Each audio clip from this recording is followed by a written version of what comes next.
Semalam saya sebelum menyambut keberangkatan pulang Baduli Yang Maha Mulia Seri Paduka Yang di-Pertuan Agong, saya sempat ke KLIA kerana ada sedikit sebanyak keributan kecil.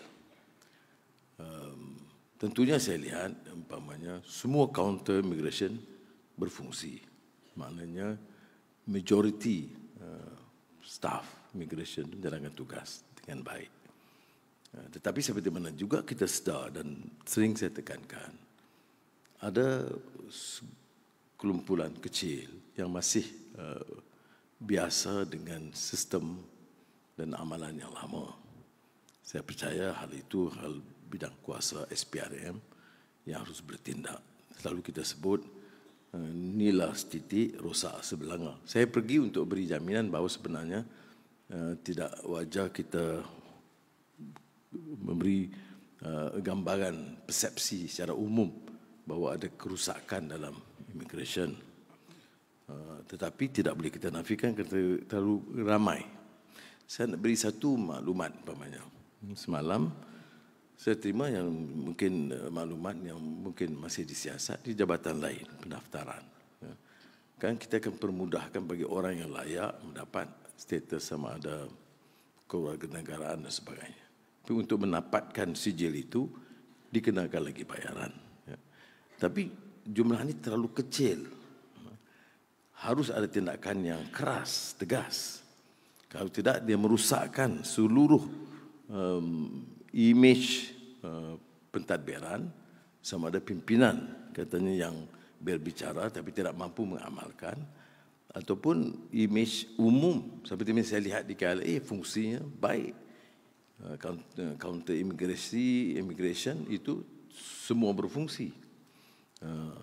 Custom pun begitu juga. Polis menjalankan tugas dengan baik. Cuma saya lihat bahawanya di scanner custom itu tempat kemasukan ada 7, hanya 1 yang berfungsi. Saya kebetulan Menteri Kewangan, custom di bawah tanggungjawab saya. Tapi takkanlah nak tunggu menteri turun baru nak tahu yang mana rosak. Ini ada kelemahan dari segi maklumat, kerana kalau belanjanya hanya sekitar beberapa juta, kita boleh luluskan segera. Dan saya percaya baik KPPA, SPRM tidak akan umpamanya siasat semata-mata kerana saya luluskan segera, kerana keadaan itu mendesak. Bayangkan scanner 7, saya tanya sebab apa? Dia tidak rosak. Berapa lama? Dah lama, sejak tahun lalu. Saya kata, jadi hal-hal yang begini ya. Tapi apakah nak disalahkan pejabat di situ? Mungkin dia lapor. Tapi ada sedikit lagi kelemahan yang harus kita perbaiki kerana kita mahu perkhidmatan kita baik. Kita tahu bahawa dalam rumusan hadis Muhammad sallallahu alaihi wasallam, itqan fil amal, tidak ada amal yang mediocre, tidak ada amalan yang agak biasa. Di amalan itu apapun pekerjaan kita itu, itqan fil amal maknanya menuju ke arah kecemerlangan. Seperti yang pernah saya ungkapkan dulu, striving for excellence is not necessarily a new concept. It has always been there. Bahawa dalam hidup manusia ini dinamikanya menuntut supaya ada perubahan kebaikan. Apakah dengan kelemahan ini saya boleh umpamanya secara umum menyerang kelemahan custom? Saya tidak fikir wajar. Kerana secara umumnya fungsinya baik.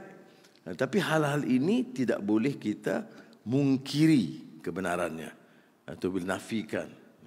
Jadi inilah hal-hal yang, jadi saya fikir juga beberapa orang yang lalu situ. Saya tentulah sejak jadi Perdana Menteri tak pernah lalu situ. Jadi walaupun pegawai tegang ini scanner macam ni, bila nak masuk ikut sini, keluar ikut sini, aku dah 10 tahun dah jalan tu. Tapi tak apalah, dia bagi dia taklimat tu. Tapi saya nak bersebut.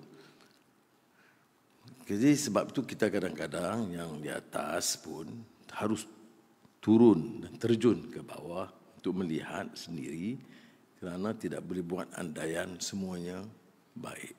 Tapi mestilah tujuannya baik untuk perbaiki, bukan untuk sekadar mencari salah ataupun mengecam. Apalagi kalau diberi gambaran umum gitu ya. Sebab itu saya pergi, saya rumuskan untuk mempertahankan ya, integriti dan kewibawaan Jabatan Imigresen keseluruhannya, tetapi masih menekankan supaya beberapa kelompok kecil yang masih rasa mereka selesa dengan cara lama, harus kita bertindak dengan segera dan keras. Ya. Kerana ini berlaku dan ini menjejaskan ya, kerjaya kita, imej jabatan, pejabat awam dan juga negara keseluruhannya. Ini saja mesej saya. Kalau saya lambat, saya kena cakap pendek. Wassalamualaikum.